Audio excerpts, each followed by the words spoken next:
Le PSG va-t-il accrocher une étoile sur son maillot à l'issue de cette finale de Ligue des Champions ce samedi face à l'Inter? On va y répondre juste après le générique.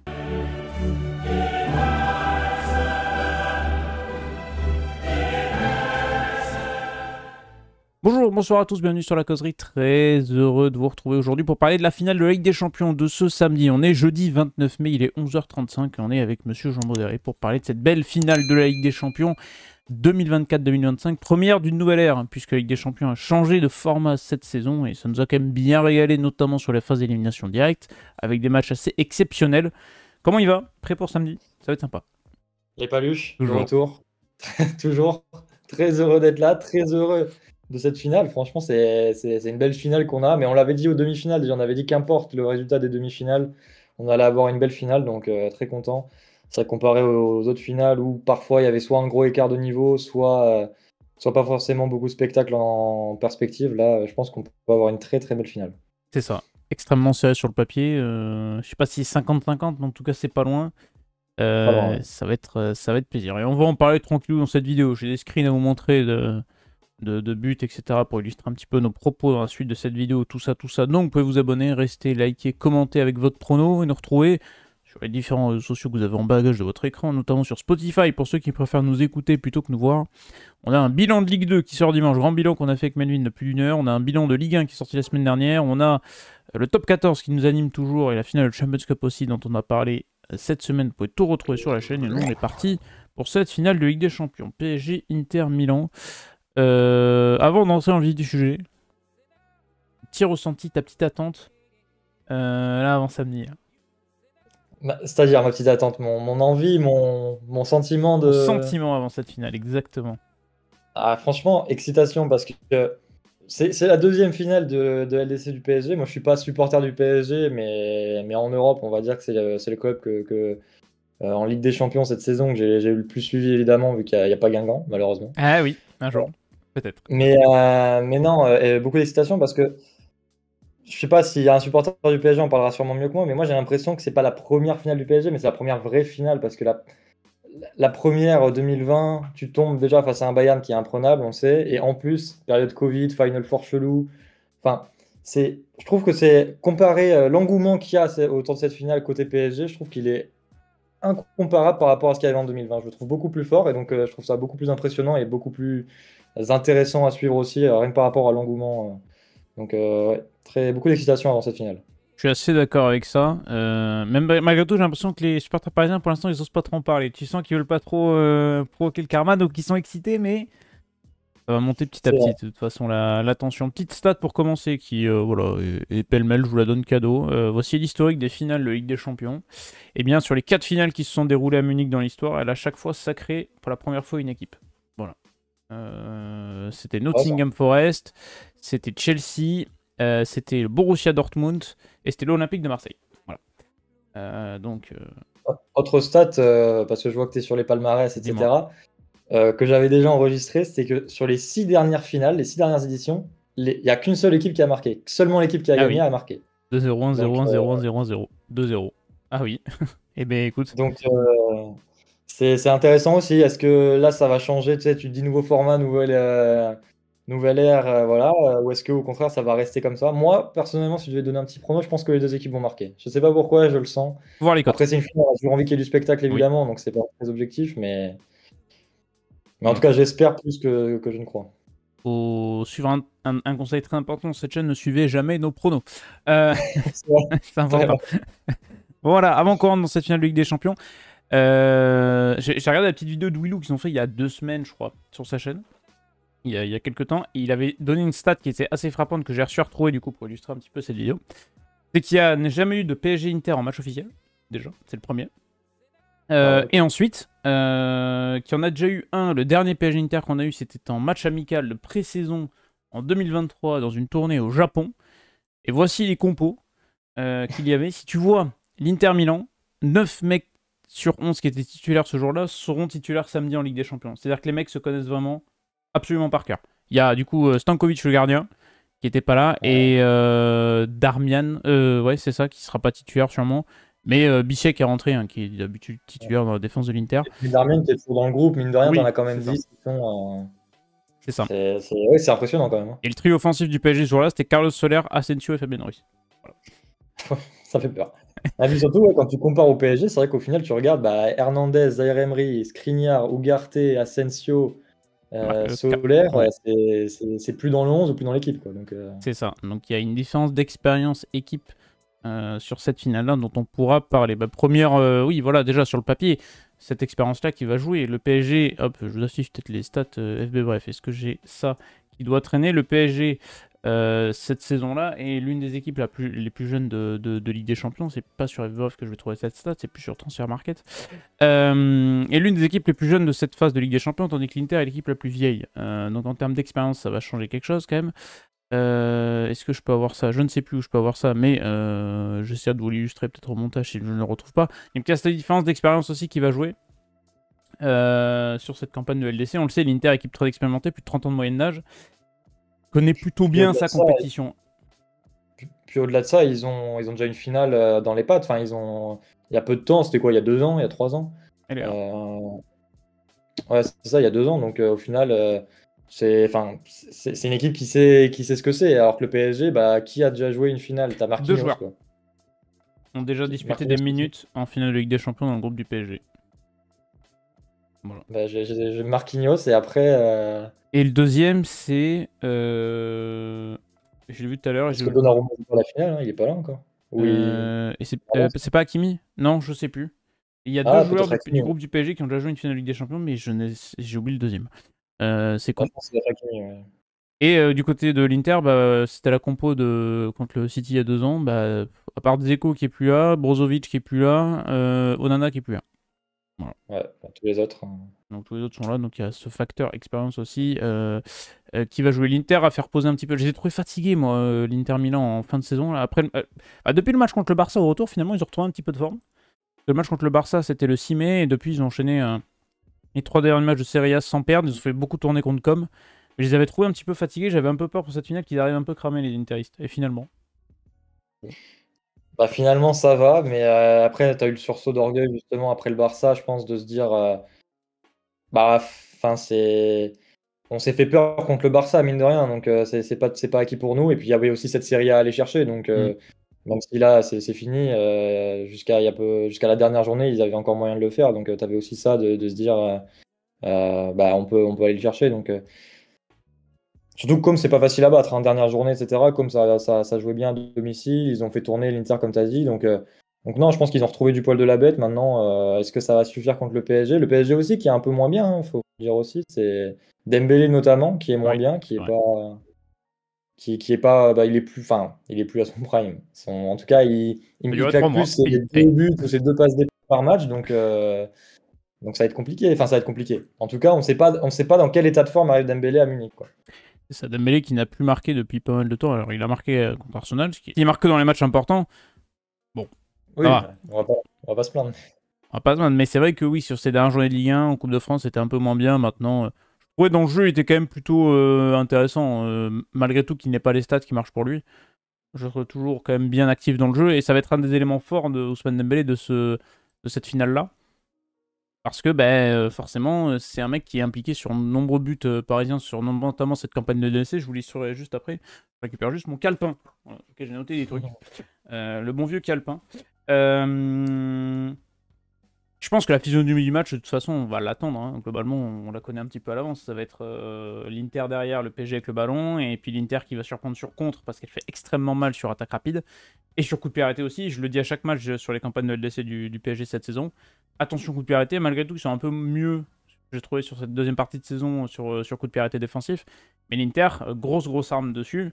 Avec plus de la moitié de ses corners frappés sortant notamment. Donc c'est une physionomie de coup de pied arrêté qui est différente. Ah non, mais tu le dis, hein, puis surtout, le problème, c'est, on le dit à chaque fois, à chaque tour de LDC, on le dit tout le temps, mais le problème du PSG, c'est que en fait, tu peux progresser sur les coups de pied défensifs, mais quand t'as pas la taille, c'est compliqué aussi. Et le problème, c'est que là, tu regardes l'effectif, à part Pacho, Marquinhos aussi, mais Marquinhos, moi, s'il est dans un mauvais jour, je le sens. Enfin, il peut avoir la taille, je le sens pas dans un duel, quoi. Donc, à part Pacho, que je trouve fiable, c'est vrai que t'as pas forcément, même Donnarumma, qui sur sa ligne est très très bon, mais dans les sorties aériennes, etc. Pareil, s'il est dans un mauvais jour, pardon, ça peut être très très compliqué. Donc, il va falloir beaucoup se méfier de ça. Et c'est ça qui peut faire basculer le match, hein, aussi, hein. Si tu prends un corner, un coup franc dès la première mi-temps et qu'après tu as l'Inter qui met un peu le but et qui joue en contre, ça peut être très très long le match, hein. Ah ben, c'est une finale, donc ça va jouer sur ce genre de petits détails-là, et ça peut jouer aussi pour cette physionomie de match qui est, je pense, j'ai pas envie de dire 50-50, mais dégager un favori quand même, c'est compliqué quand tu vois les deux. Pour moi, c'est du 50-50. Moi, franchement, je saurais pas dire. Je saurais pas dire. En fait, le PSG me séduit plus dans le jeu, Ouais. mais l'Inter, comme on dit, a l'expérience. Et ça, c'est des matchs qui se gagnent à l'expérience. Enfin, c'est tellement important. Donc, moi, je pourrais pas dire. Je dégagerais même pas un favori. Même pas, tu vois, même pas un 51-49. Pour moi, c'est vraiment du 50-50. Samedi soir, je serais pas surpris que. Enfin, ce serait normal pour moi que l'une ou l'autre des équipes l'emporte. C'est pas. C'est une des finales les plus dures à prédire, je Ouais. pense, depuis bien longtemps. Ah bah de toute façon, on va regarder l'historique des finales, enfin, non pas celle-là. Real Dortmund, bon, voilà. Même le City Inter d'il y a 2 ans, en soi, City était largement favori, mais le match de Inter, je trouve qu'ils font un meilleur match que City, limite, hein, sur cette Ouais, ouais, finale-là. ouais, non, c'est sûr, mais sur le papier, ils étaient quand même. Enfin, Ouais, City était grandissime favori, quoi. c'est vrai. Real, Liverpool, oui. Oui, c'est un défi quand même. On va pas. C'est vrai. On va pas pinailler. Cette finale au Stade de France, on s'en souviendra. C'est grande finale. Bon, rentrons un petit peu dans le vif du sujet. Le rapport au ballon de ces deux équipes-là est complètement différent. Cependant, il y a quand même des similitudes, je trouve, entre ces deux formations. Niveau possession, le PSG est troisième meilleure équipe avec la possession de balle sur cette campagne de Ligue des Champions. 61,6% du ballon en moyenne pour les hommes de Luis Enrique. Il faut savoir qu'il n'y a que 2 équipes contre qui le PSG a été privé de ballon, entre guillemets, c'est-à-dire moins de possession que l'équipe adverse. C'est contre le Bayern en phase de groupe, mais je crois qu'ils sont à 10 contre 11 une bonne Ouais. partie du match. Donc, et puis le Ouais, c'est Bayern est Dembélé l'équipe. qui se fait faire en C'est ça. première mi-temps. Et le Bayern est l'équipe qui avait le plus de ballons.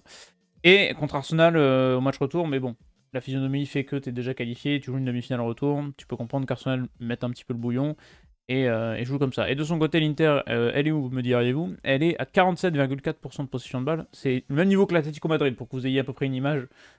Pour vous dire, voilà. Non mais c'est une équipe qui sait ne pas avoir le ballon, sait jouer sans le ballon. Et qui aime ça aussi. Et qui aime ça Enfin, en plus. qui au-delà de ça. Ouais, c'est ça, c'est presque leur arme, hein. C'est jouer sur les comptes, sur les transitions. C'est ça. Et C'est. voilà. 47,4% de possession de balle en moyenne. Alors on est loin du 33,9% du Spartak Prague. Et je me dis là par contre, ils ont dû Quel stade. cavaler les pauvres quand même. Ouais. C'est terrible. Mais voilà, l'Inter est une équipe qui sait jouer sans le ballon. Et on l'a vu contre le Barça, hein. Ça ne les a pas empêchés. Sur le match contre le Barça, je crois qu'il y a 70-30. Ah ouais, ok. Donc ça ne les dérange pas. Par contre, le PSG, moi je les trouve aussi intéressants sur attaque rapide, hein, mine de rien. Parce que l'Inter peut Ah être bah une oui, équipe de contre. Le PSG peut être le contre du contre, quoi. ouais, non, non, mais t'as raison, hein. Franchement, le PSG sait s'adapter, hein. Je trouve qu'ils ont beaucoup progressé là-dedans et je trouve qu'il faut quand même qu'ils aient le pied sur le ballon. Ils peuvent pas courir après le ballon pendant 90 minutes, mais bon, ce sera pas le cas de toute façon contre l'Inter. Enfin, il y a très peu de chance.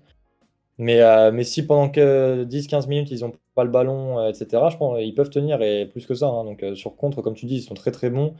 Ils ont des armes, bah, ils ont des flèches comme, je sais pas si Barcola va jouer, mais comme Barcola, Dembélé, ça peut galoper. T'as Kvara et Doué, je trouve que tu sais, pour sortir après du Hmm, pressing, etc., c'est très très bon aussi. Donc, et après le milieu, bah, on va en parler, mais enfin, le milieu est très très bon au PSG. c'est ça. Ben, en fait, Donc, l'Inter, vraiment, L'Inter est un peu cette équipe araignée, comme on a l'habitude de l'appeler, tu sais, avec des mecs qui ouais. peuvent bouger de partout, ça glisse de partout, dans tous les sens, etc. Le PSG, c'est un peu une équipe caméléon, où tu sais, ça s'adapte un peu à tout, et ça peut jouer plusieurs types tactiquement de football, donc c'est vraiment ça qui est hyper intéressant. On a 2 belles oppositions de style, et je vais commencer maintenant à illustrer mes propos sur le Paris Saint-Germain. Hop, je prends le match contre Liverpool. Alors attendez, je vais peut-être vous afficher les screens de manière différente parce que c'est dégueulasse. Ouais, j'ai pris des screens du coup des derniers matchs du PSG en Ligue des Champions. Je sors mon petit Epic Pen, mon petit stylo, qui va être important. Et si on voit, c'est le match à l'aller contre Liverpool. Pareil, on le disait, le PSG n'a pas besoin d'avoir à la Guardiola 50 minutes de possession de balle pour claquer un but. On a une sortie de balle ici avec la passe de Nuno Mendes dans l'axe du terrain qui va aller chercher Dembélé qui va décrocher. C'est pour ça qu'on a dit que Dembélé était quand même un élément important de ce dispositif-là. Derrière, tu touches Dembélé, bon, qui est quand même laissé assez tranquille par le milieu de terrain de Liverpool, qui va pouvoir trouver cette passe-là vers Barcola. Donc on est à 2 passes. À 2 passes, ça fait 70 mètres du terrain sur une phase de jeu extrêmement rapide. Et derrière, ben, sur la troisième phase, tac, tu t'es déjà devant le but et Barcola va te servir un ballon qui est hop là juste dans l'intervalle là entre les deux joueurs. Et t'as le télescopage entre Konaté et Alisson qui a bénéficié à Dembélé. Ce qui fait qu'en 3 passes, en fait, t'as tué Liverpool, t'as trouvé leur bloc sur une longue passe de Nuno Mendes qui doit faire une passe de 20 à 25 mètres et qui est terrible. Et qui ouvre Attention quand complètement. même. Oui.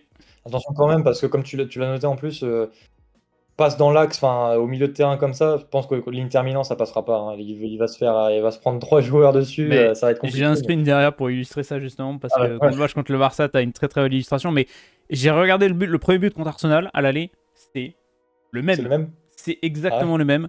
Passe dans l'axe. Alors ça, je crois que c'est Pacho qui fait la passe, pas Nunes, vers Dembélé qui décroche au milieu de terrain. Pareil, passe dans l'axe qui élimine toute la ligne offensive d'Arsenal. Vraiment la même passe.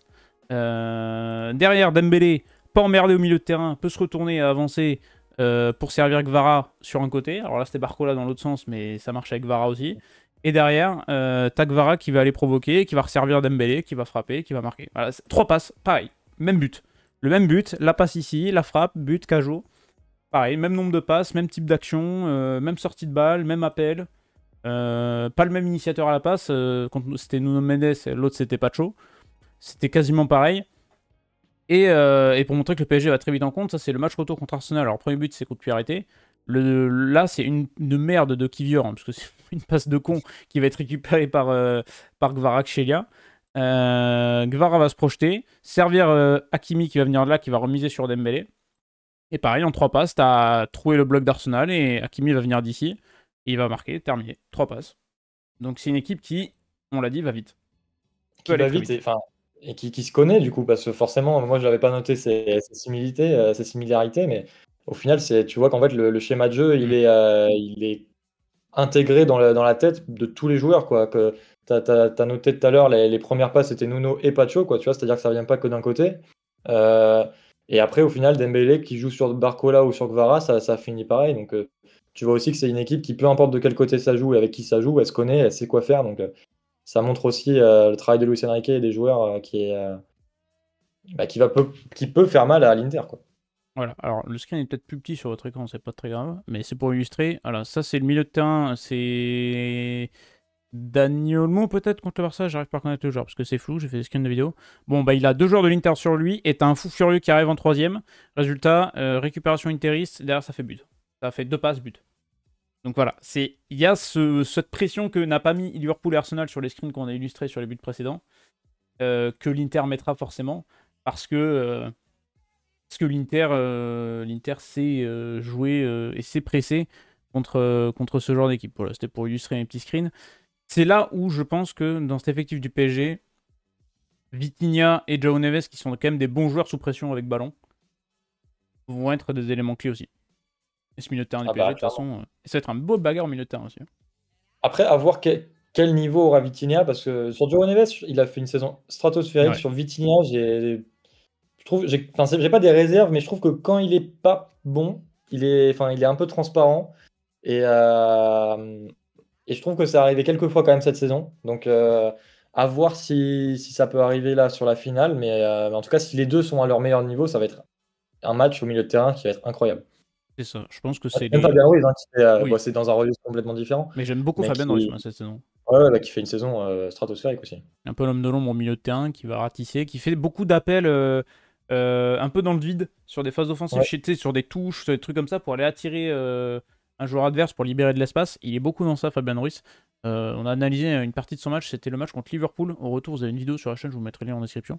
Une analyse du match contre Liverpool et on voit bien l'activité de Fabien Ruiz notamment dans ce milieu de terrain parisien. Bon, élément important du côté de l'Inter, Lautaro Martinez, Marcus Thuram, j'ai noté, c'est 40 buts à eux deux cette saison, 13 buts en LDC.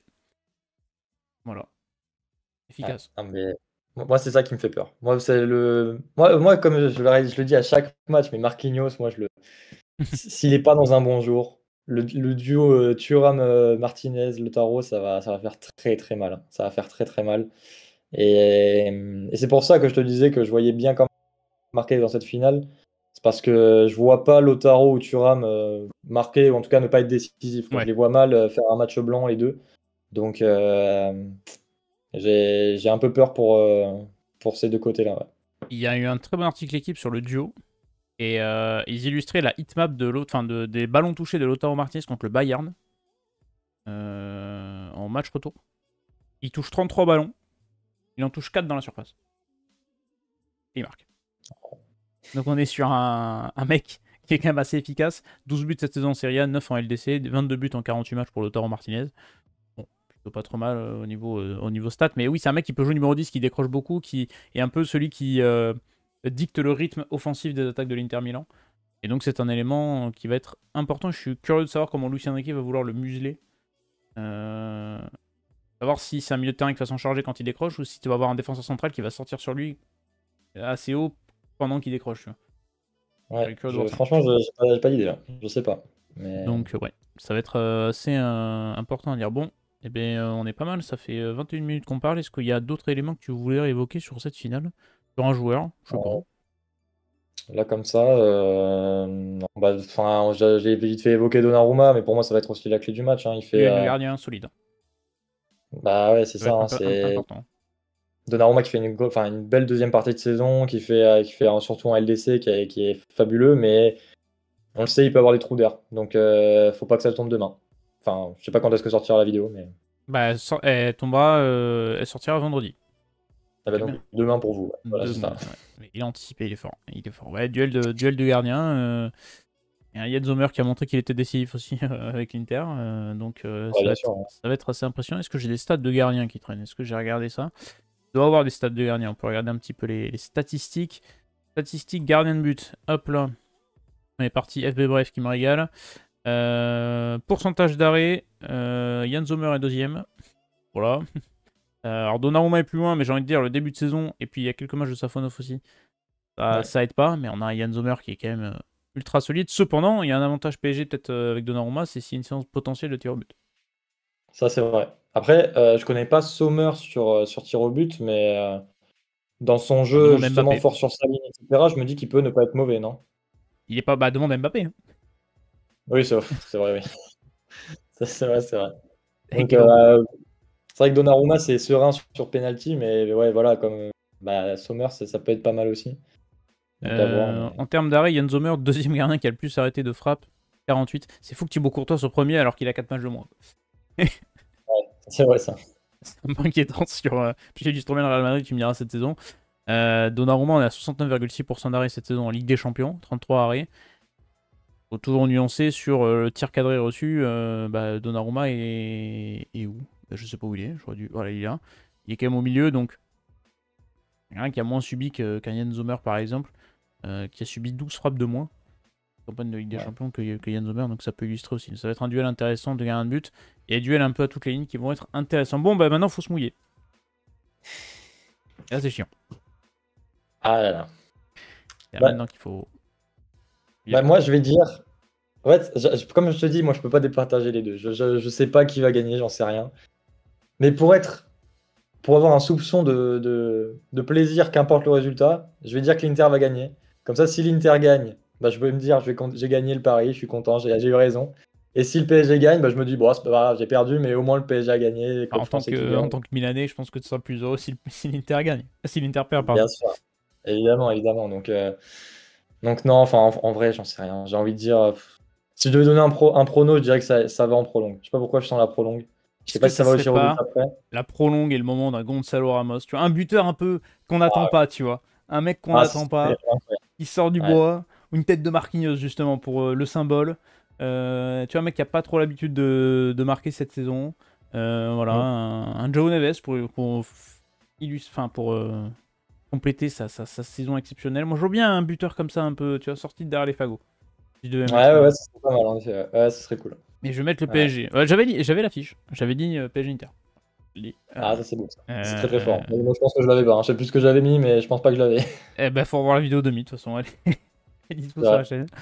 Mais je vais mettre le PSG parce que franchement, je les sens vraiment solides cette saison.